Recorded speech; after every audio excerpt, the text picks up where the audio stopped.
ಹಸು ಮಾಡ್ಕೊಂಡು ಇಲ್ಲೇ ಊರಲ್ಲಿ ಇರೋವ ತಕ್ಕ ಮೆಟ್ಟಿಗೆ ಏನೋ ಒಂದು ಹಸು ಕಟ್ಟ್ಯಾರ ನಾವು ಒಂದು ಕಟ್ಟವ ಅಂತ ಹೇಳಿದೆ. ಕಟ್ಟಿ ಸ್ವಲ್ಪ ಏನೋ ಮಾಡ್ಕೊಂಡು ಹೊರಟಿದ್ದೀನಿ ರೀ. ಜಮೀನು ನೋಡ್ಕೊಂಡು ಒಂದೆರಡು ಹಸು ಜಮ ಮಾಡ್ಕೊಂಡಿದ್ದೀನಿ. ಹ್ಞೂ ರೀ.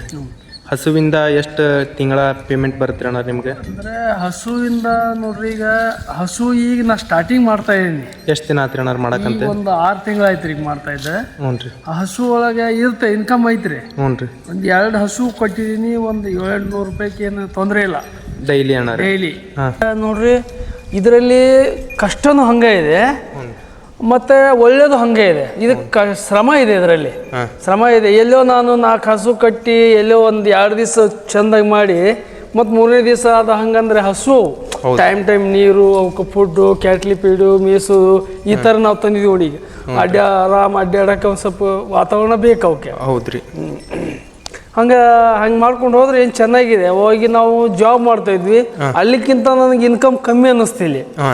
ಕಮ್ಮಿ ಅನ್ನಿಸ್ತು, ಮನೆಯಲ್ಲಿ ತೊಂದರೆ ಇದೆಯಲ್ಲ ಅಂತ ನಾ ಮಾಡ್ಕೊಂಡು ಹೊರಟಿದ್ದೀನಿ ಈಗ. ಆದರೂ ಅಂದರೆ ಯಾವುದೂ ಟೆನ್ಷನ್ ಇಲ್ಲ. ಇದು ಇನ್ಕಮ್ ಕಮ್ಮಿ ಇದ್ರೂ ನಮ್ಮ ಒಳ್ಳೆ ರಿಲ್ಯಾಕ್ಸ್ ಆಗಿ ಆರಾಮಾಗಿದ್ದೀವಿ. ನಮಗೆ ಕೇಳೋರಿಲ್ಲ, ಏನಿಲ್ಲ, ನಮ್ಮದೇ ಎಲ್ಲ. ಈಗ ಭಯ ಅದು ಯಾಕೆ ಮಾಡಿಲ್ಲ, ಇದು ಯಾಕೆ ಮಾಡಲಿ ಕೇಳಲ್ಲ. ನಮ್ದೇನೋ ಒಂದು ನಾವು ಅದಕ್ಕೆ ಒಂದು ಸ್ವಲ್ಪ ಶ್ರಮ ಪಟ್ಟರೆ ನಮಗೊಂದು ಒಳ್ಳೆ ಕೊಡ್ತದೆ ಫಲ. ನೆಮ್ಮದಿಯಿಂದ ಜೀವನ ಮಾಡ್ಕೊಂಡು ಹೋಗ್ಬೋದು. ಇಲ್ಲ ಅಂತಂದ್ರೆ ನಾವು ಸುಮ್ಮನೆ ಯಾರೋ ಕಟ್ಟಿಬಿಟ್ಟಿದ್ದಾರೆ ತಮ್ಮೊಂದು ನಾವು ಕಟ್ಟೋನು, ಅದೆಲ್ಲ ಫೇಲ್ ರೀ ಅದು. ಅದರಲ್ಲಿ ಏನಿಲ್ಲ. ಯಾಕಂದ್ರೆ ಅದರಲ್ಲಿ ನಮ್ಗೊಂದು ಎಕ್ಸ್ಪೀರಿಯನ್ಸ್ ಬೇಕು. ಆಕಳ ಹಸು ಏನು ಮಾಡ್ತೈತಿ, ಏನಿಲ್ಲ, ಅದಕ್ಕೆ ಏನು ಕೊಡಬೇಕು, ಅದು ನನಗೇನು ಗೊತ್ತಿಲ್ಲ, ನಾ ಮಾಡ್ಲಿಕ್ಕೆ ಆಗಲ್ಲ. ಹೌದ್ರಿ. ಅದಕ್ಕೆ 1-2 ಸ್ಟಾರ್ಟಿಂಗ್ ಕಟ್ಕೊಂಡು ಏನೋ ಒಂದು ಹೊರಟಿದ್ದೀನಿ ರೀ ಈಗ ನಾನೀಗ. ಹೈನುಗಾರಿಕೆ ಮಾಡೋರು ಆತ ಮತ್ತು ರೈತರ ಮಕ್ಕಳಿಗೆ ಆತ ಕನ್ಯಾ ಸಿಗೋಲ್ರಿ, ಅದ್ರ ಬಗ್ಗೆ ನಿಮ್ಮ ಅಭಿಪ್ರಾಯ ಏನು ಹೇಳ್ತೀರಿ ಅಣ್ಣ? ಈಗ ನನಗೆ ಇದ್ರ ಬಗ್ಗೆ ಎಷ್ಟೊಂದು ಐಡಿಯಾ ಇಲ್ಲ, ಆದರೂ ನಾನು 1-2 ಮಾತು ಹೇಳ್ತೇನೆ ರೀ. ಹ್ಞೂ ರೀ. ಈಗ ರೈತರ ಮಕ್ಕಳು ಅಂತಂತಂದ್ರೆ ಅವರು ಏನ ಕೆಟ್ಟವ್ರಲ್ಲ, ಒಳ್ಳೆ ವರ್ಕರ್, ಒಳ್ಳೆ ಕೆಲಸ ಮಾಡ್ತಾರೆ. ಈಗ ಹಂಗ ಅಂದ್ಬಿಟ್ಟು ಎಲ್ಲೇ ಒಬ್ಬ 1 ಲಕ್ಷ 20,000 ಸ್ಯಾಲ್ರಿ ಇರ್ತೈತಿ, ಅವನು ಆ ಪೇಮೆಂಟ್ ಮಾಡಿದಾಗ 6 ಮರದ ಕುಡ್ಕೊಂಡು ಮನಿ ಬರ್ತಾನೆ. ಹೌದ್ರಿ. ಅಂತವ್ರು ಕೊಡೋಕ್ಕಿಂತ ರೈತರ ಮಕ್ಕಳು ನೆಮ್ಮದಿಯಾಗಿರ್ತಾರೆ. ಒಂದು ರೈತರ ಮಕ್ಕಳಿಗೆ ಏನ್ ಕೊಟ್ರಿ ಏನ್ ತೊಂದರೆ ಇಲ್ಲ. ಅದು ಹುಚ್ಚ ಕಲ್ಪನೆ ಇದೆ ಜನರದು. ನಾ ನೌಕರಿ ಇದ್ದವನಿಗೆ ಕೊಡ್ಬೇಕು, ನನಗೆ ಆಸ್ತಿ ಬೇಕು, ಅದೆಲ್ಲ ಸುಳ್ಳು.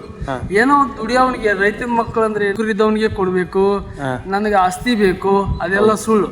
ಏನೋ ದುಡಿಯೋವನಿಗೆ, ರೈತರ ಮಕ್ಕಳು ಅಂದ್ರೆ ಏನ್ರಿ, ಆರಾಮಾಗಿ ಮನೆಯಲ್ಲಿ ಮಾಡ್ಕೊಂಡು ಒಳ್ಳೆ ಮಾಡ್ತಿರ್ತ, ಯಾವ ಹೆಬಿಟ್ ಇರಲ್ಲ. ಒಂದು ಒಳ್ಳೆ ರೈತಾಕಿ ಮಕ್ಕಳು ಕೊಟ್ರೆ ಒಂದು ಒಳ್ಳೆ ರೀತಿಯಿಂದ ಇರ್ತಾರೆ. ಅವರು ಹಿರಿಯರ ಹೆದರಿಕೆ ಇರ್ತೈತಿ ಅವ್ರಿಗೆ. ತಂದೆ ತಾಯಿ ಫ್ಯಾಮಿಲಿ ಬ್ಯಾಕ್ಗ್ರೌಂಡ್ ಎಲ್ಲ ಚೆನ್ನಾಗಿರ್ತೈತಿ.